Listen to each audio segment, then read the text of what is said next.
Hey, everybody, welcome to the Multipliers Leadership Podcast. Welcome back. We are so glad that you're with us today. I'm joined by our co-host today, Josh Foliart, the founder of Multiply Global. And we get a chance to be able to hear from a great guest for us today. His name is John Ballentine, and he is one that's got an entrepreneur spirit. He has been a business owner. He's a visionary leader. When it comes to thinking from an innovative perspective or sustainability, like he's your guy that you want to seek after and to learn from. And he is not to be outdone by his amazing wife, Hope, who happens to lead the all the nursing department at the University of Arkansas. And she is one that is definitely going to carry her own in the leadership circle as well. But John, welcome to the podcast. Yeah, thanks so much, Joseph. It's glad to be here, and it's fun to see you and Josh doing so many great things. And yeah, not to be undone by Dr. Ballentine. She's quite the leader, award-winning professor, right?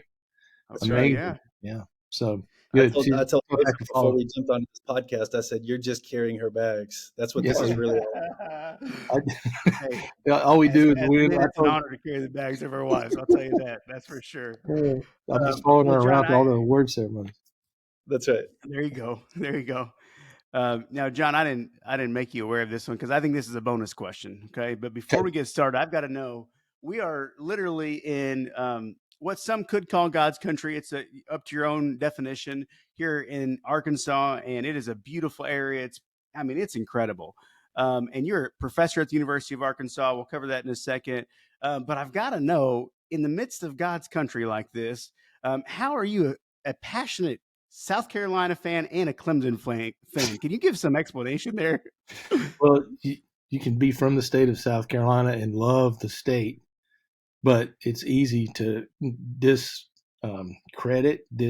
I'm trying to think of a nice word here, Joseph, to not care for the stinky chicken, right? Tread carefully. Yeah. Not my favorite, right? And it comes with the orange blood, right? Comes with the orange blood. Well, I'll tell you this. I think Multiply is about the only orange that we allow here in this house, especially if it's burnt orange. But hey, that's all right. Hey, we've got a lot of love for Clemson. They're an incredible school, incredible place.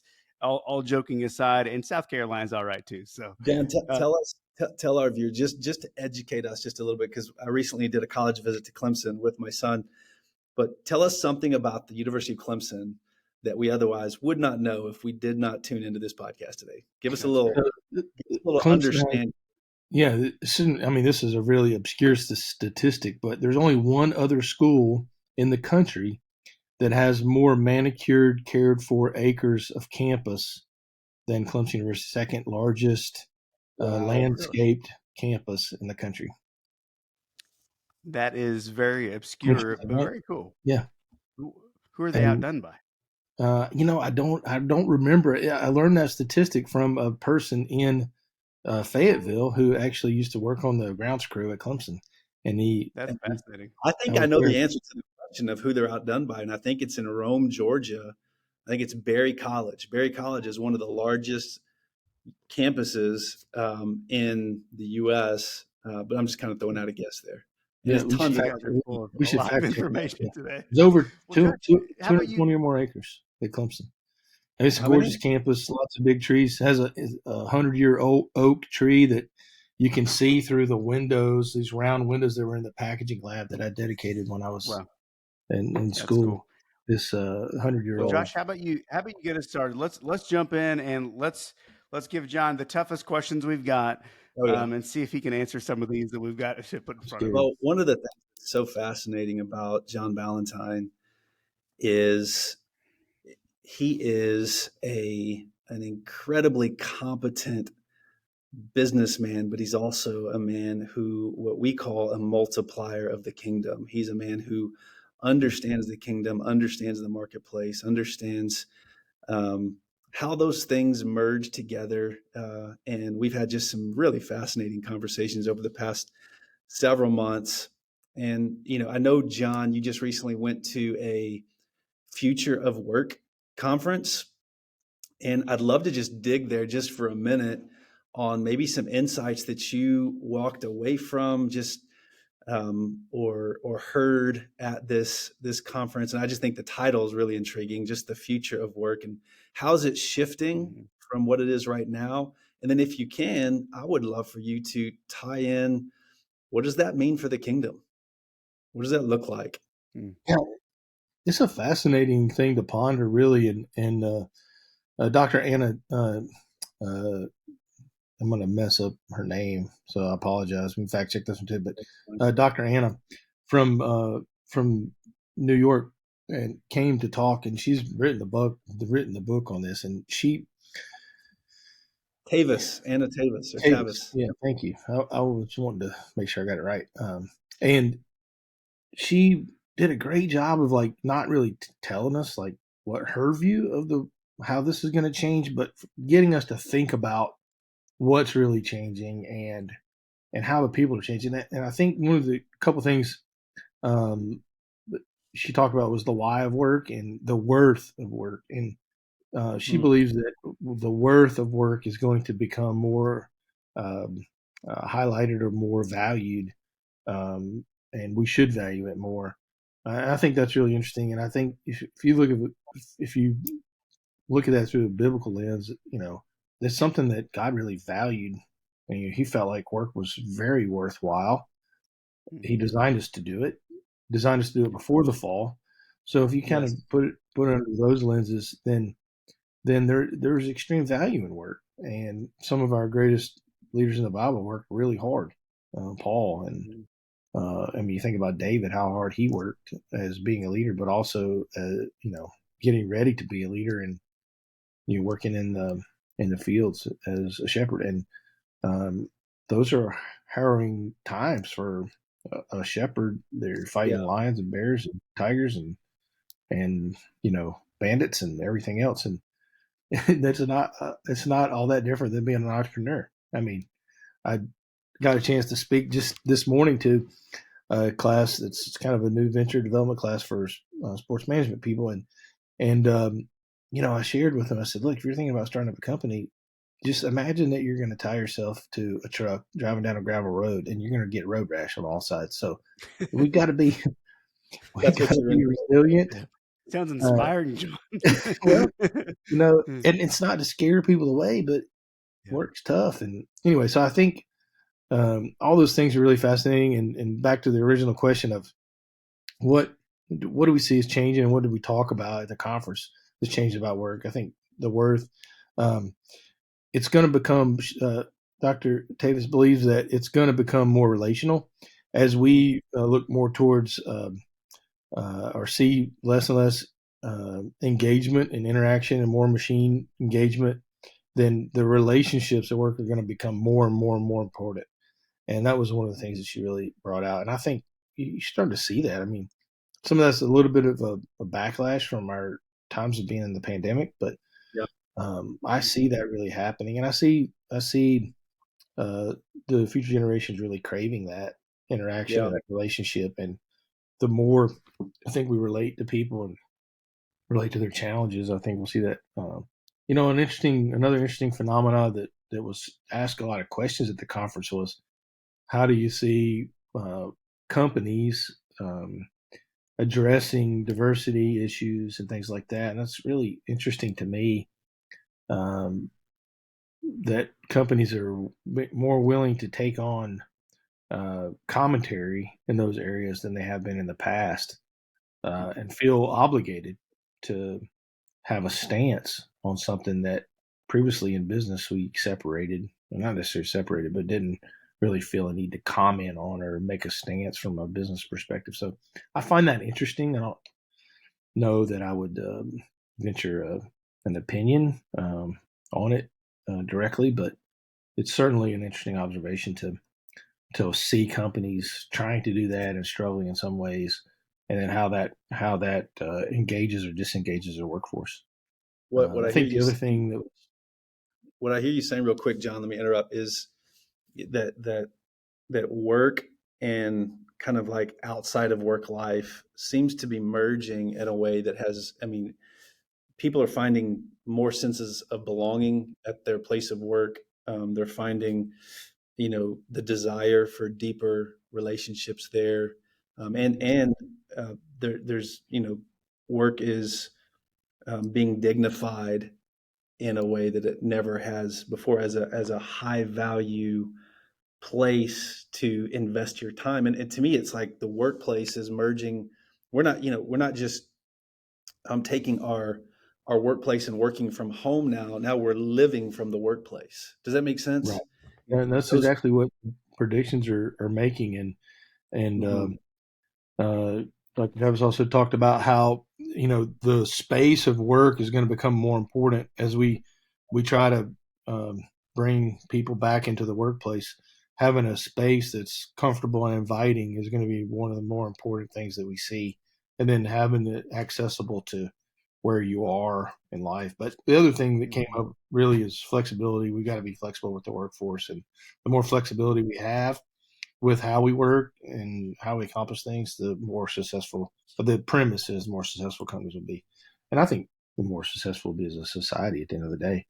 I mean, I think there's I, the unspoken thing here is you can have all the flexibility in the world, but if the job doesn't get done, and this is from an entrepreneurial perspective or a business leader perspective or a manager's perspective, we still have to get the job done. If we don't get the job done, then we don't. There's no reason to work. So that's another interesting thing to really ponder and say how is that going to change? How do we get the job done? Is it going to change? But being flexible is important. yeah, I think this is a really good conversation, and um, what I hear, like even as I listen to the two of you, even is just how much before it was a little bit easier to compartmentalize just life in general, right? Yeah, sure. And I know for myself, and men can have a tendency to do this, not all, but I can have a tendency to kind of compartmentalize certain sections of my life, and um, I think there's a much stronger case for a biblical perspective of everything being integrated into everything that you do, and that's from both the spiritual sense or the job, no matter what that is, it all should kind of intertwine in some ways with good boundaries. And so I think it can have some good potential, a good shift in the future. But my question is, so when it comes to big, because obviously you're a follower of Jesus, and that's someone or that's really important to you. So how do you bring that kingdom into the marketplace, now that you feel like some of those lines are blurring a little bit more of Yeah. home and life and work all at the same time?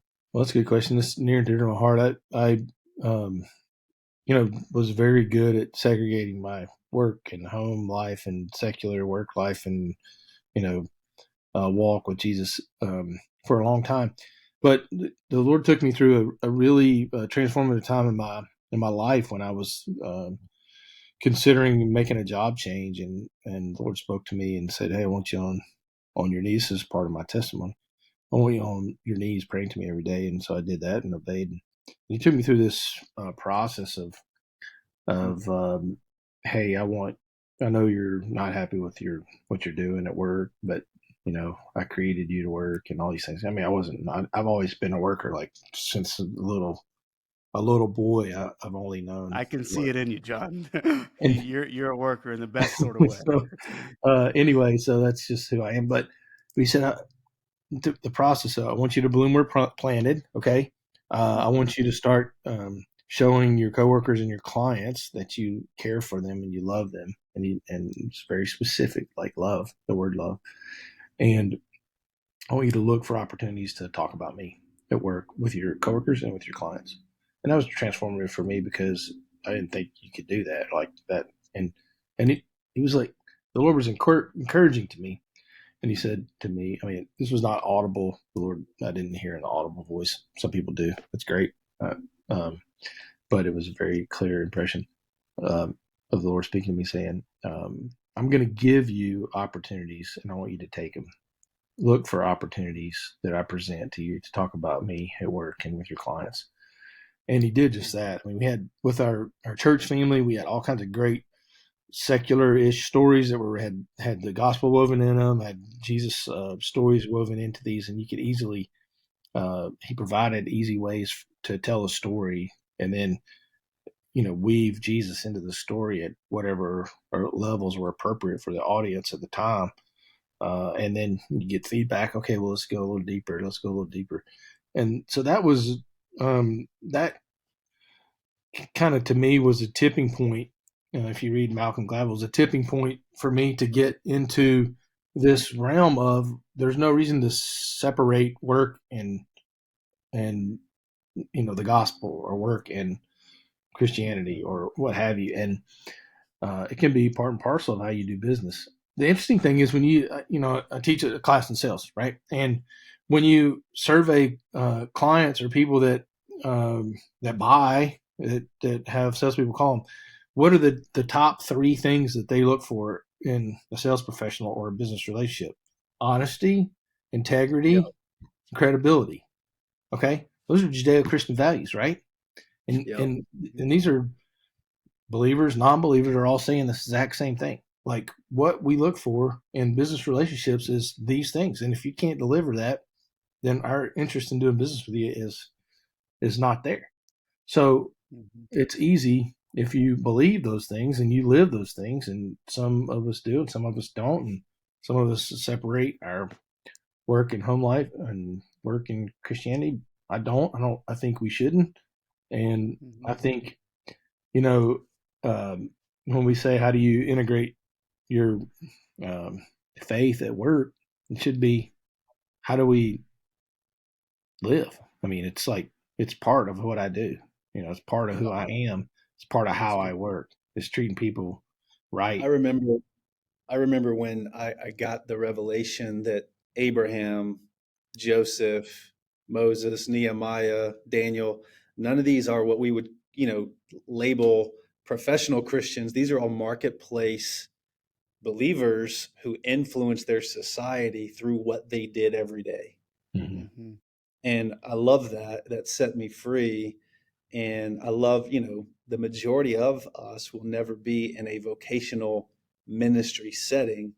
And so empowering that 97, 98% of the church, to carry the kingdom into their everyday lives is what because being the influence of that group is way more significant than most that would be in kind of that, I work for a church or whatever that is, which is incredible and a calling by God, but the influence in the marketplace is significant and untapped in many ways. Yeah. And I think people, what's happened is I found myself surrounded by many believers that work in the workplace. And as we work together, we look for ways to share God stories, or, hey, this guy, I feel like he's, I want to pour into this person because I feel like they'd be great for the kingdom, or they're not a believer, or whatever. But I think what I found is that I'm just surrounded by people that love doing business the way God wants us to do business. And we talk about kingdom businesses and all these different things, but if you operate your business to care for people and focus on, hey, I want to create opportunities for people to earn a living, to provide for their families. One of the greatest days of my career was being able to walk one of my employees up to the front office window and look out and say, his name was Sam. I said, Sam, when you started here, how many cars were in the parking lot? He's like, 4. I said, well, how many are out there now? And he's counting, and he's 14. I said, well, you were part of us building this company to the point where we could feed 14 families. You should be really proud of what you've accomplished.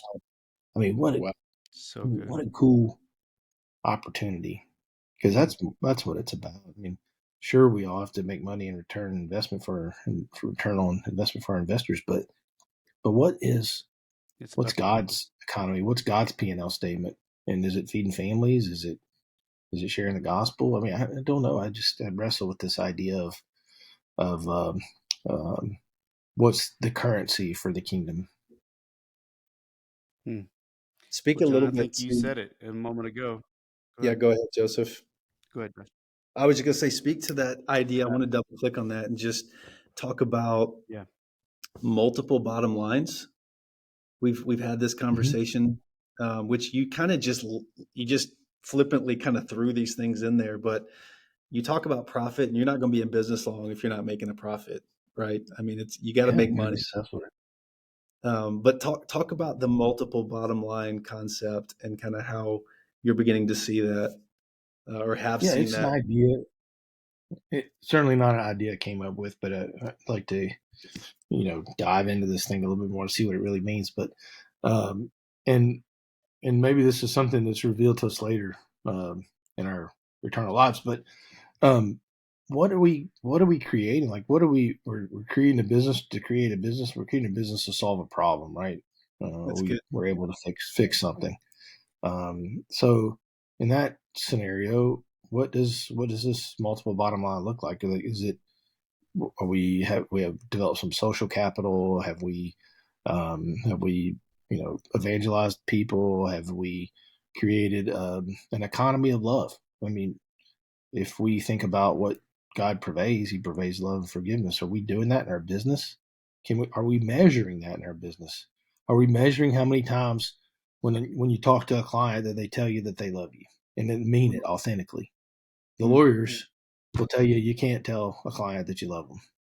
But I've got some great stories that clients will not talk to me without telling me that they care about me in some way, shape, or form. Mm. And many Wow. times they use the L word, right? I mean, what Mhm. is that? Is that how we measure this? Wow. It's unconventional, right? Yeah. And Is it but okay but to is measure? that not what we're supposed to do? Is it okay as a business person to go in saying, I'm going to build this business with the focus of multiple bottom lines? Is that something that, hey, let's kick the walls out Mm. and go after that? Yeah, I think it is, and I think when we started Tango Press, my partner and I, we talked about that. We feel like we want this to be a kingdom business, whatever that means. But we talked about this concept and what does it mean, and hopefully we lived it out. Hopefully people, um, you know, saw that we cared about you, and this from sports and from everything else. But people don't know how much you. I mean, they don't care how much you know till they know how much you care. Yeah. So are we purveying that? Are we sharing that with people? I I think that's just a great way to be able to just encapsulate what you either do with work or business, whether you run the business, own the business, or just a piece within the business, of being able to really have a kingdom perspective out of the gate, and not it's not just for a, business that happens to plant churches across the globe. No, it's everyday work that you're a part of. And you said something a moment ago, and you've said several things that, and I hope you guys can hear even the tone of John, that he really cares about people a lot, and you can just hear that in everything he's saying. Mhm. But you said, bloom where you're planted, love the people that are there. And then you said, ask the Lord and look for opportunities to talk about you and talk about the gospel. And I just love that perspective that you've had with everything on the business side that the Lord has taught you. And I think I'm going to shift gears a little bit, and so you want to stay here for a second, Josh. No, And we can move on. go ahead, John.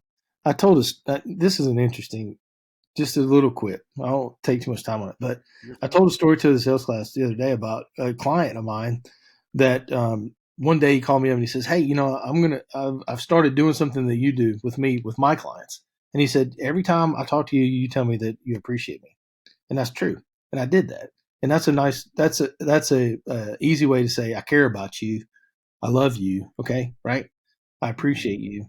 It's an easy way to start that conversation, right? So we had a little issue with this fella, and he's from the Northeast. And I'm not gonna um, uh, put anybody into any buckets, but he was pretty upset, and he called and he was on the phone. He was very upset, angry, mad, and I didn't do a good job of explaining the situation, how this thing was going to go down to him. So he had a right to be frustrated. And he's cussing, raising Cain, just going off. And for 20 minutes, I just felt the Lord tell me, you just need to be quiet, listen, because normally I don't tolerate that type of behavior. And so finally he calmed down and he's like, and I said, well, hey, his name's Eric. Eric, it's his real name. I won't tell you his last name. But he finally calmed down. And he said, what's the deal? And I said, well, I'm sorry, we didn't explain this well, but this is really how it's supposed to go down. And this is what we're doing. And we're really helping your client at the end of the day. And he goes, I'm sorry. I said, what do you mean? He goes, I'm really sorry. I didn't behave well. And I'm sorry. And I know you don't do business that way. And I don't like doing business that way. And I know that's not who you are, so I just want to apologize for behaving that way.